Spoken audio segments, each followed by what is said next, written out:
Bigfoot took my bitch.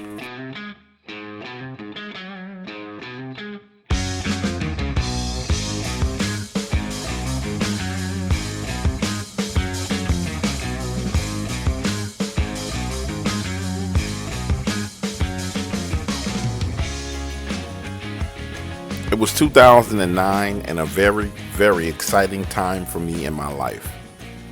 I was less than 12 months from retiring from Pfizer Pharmaceuticals in New York. Now, I need you to understand something. Working in New York is very high paced, and being a pharmaceutical representative and then moving up to an executive is an extremely stressful job. It's never ending travel, constant hotel rooms, never having any peace, and always corporate drama. Every day someone's trying to stab you in your back. Luckily, I was able to survive it. So as I was coming up on retirement, I was ready to start my new life. My lifelong dream was to own a farm. So I go online shopping and find a foreclosed piece of farmland in Talladega County, Alabama. My objective: to grow and raise my own healthy, clean food and live out a great life. I took a week off of work using my sick days, flew down to Alabama, and closed on a deal. During the same week, I had contractors go out and give me estimates on renovating the little small farmhouse that was on the property, tree cutting services to cut down some of the trees that were too close to the house. It was going to be amazing. Keyword was.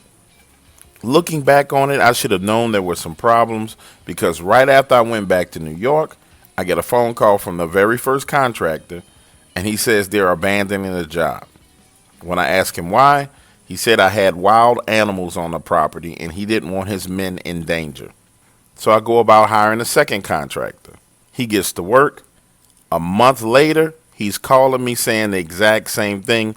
There's wild animals on the property, and he doesn't know if he's going to be able to stay on that job unless his men are armed. Now pause. I need you to understand something. I need you to understand where my mind was at this point in time.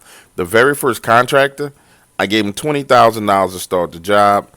I thought the son of a bitch just ran off with the money. In my mind, there was no way that there was any type of wild animal that would run 5 grown men away from a property. Needless to say, when it was all said and done, I pursued him through the legal system to get that money back. Now, I got the second contractor coming to me telling me the exact same thing. So I decided I needed to put eyes on the property for myself. A week passes. I fly back into town, meet him at the property, and he's only got 2 men working there. One of the men comes out of the house, and he says, "Sir, you have some very, very big animals on this property that have been watching us from the woodlines." My question: what type of animal are you talking about? Are we talking about wolves, dogs, bears, coyotes, what? He says, "We're not sure, but I believe it's a sloth of bears."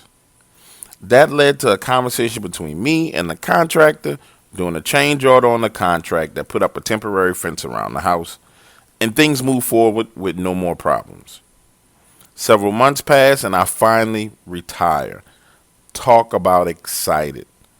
I get all my crap packed up in New York and move down to Alabama. And let me tell you, the first 30 days at that property was absolutely uneventful. Nothing exciting, nothing strange, nothing abnormal happened at all. But soon, things would take a turn for the worse. I had a cousin of mine over in Mississippi that bred dogs for a living. And being at that house was starting to get a little lonely. So I reached out to him and got me a female Rottweiler. She was a beautiful animal, and he promised me that when I traveled, no one would dare enter my house with her around.